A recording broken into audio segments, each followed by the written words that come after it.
السلام علیکم دوستو، امید ہے آپ سب لوگ خیریت ہوں گے۔ بھائی جان، کل آپ نے سب نے سنا ہوگا، کل 22 دسمبر کو عمان میں ایک فٹ بال ٹیم کے پلیئر جو ہیں مسقط میں عمان کلب اور سیب کلب ان کا میچ تھا، تو میچ سے پہلے جو ہے وہ وارم اپ کر رہے تھے، تو اس دوران ایک پلیئر کی طبیعت ناساز ہوئی، ان کو ہاسپٹل لے جایا گیا لیکن ان کی ڈیتھ ہو گئی، وہ وفات پا گئے۔ انا للہ و انا الیہ راجعون۔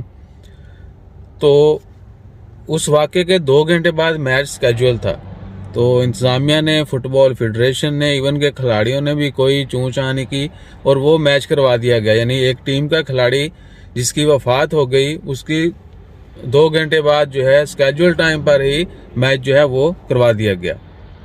عمانی لوگوں نے اس کے اوپر بہت احتجاج کی ہے اور میرے خیال سے غم و غصہ بنتا بھی ہے۔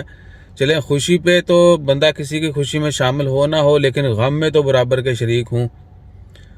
اللہ تعالیٰ معاف فرمائے، اور میرے خیال سے عمان گورنمنٹ کو، عمان فٹ بال فیڈریشن کو اس چیز کو سیریس لینا چاہیے کہ اس طرح کے واقعات رپیٹ نہ ہوں۔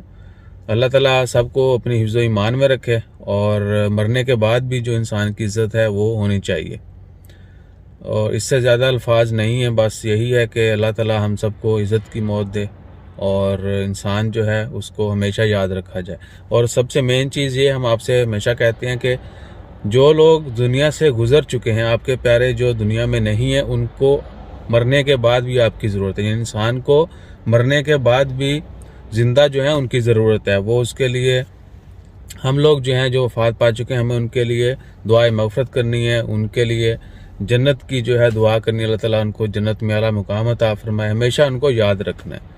اگر ہم مرحوموں کو یاد رکھیں گے تو کل ہم مر جائیں گے تو لوگ ہمیں یاد رکھیں گے، ہمیں دعائیں دیں گے۔ اپنا خیال رکھیے، دعاؤں میں یاد رکھیے۔ جزاک اللہ، اللہ حافظ۔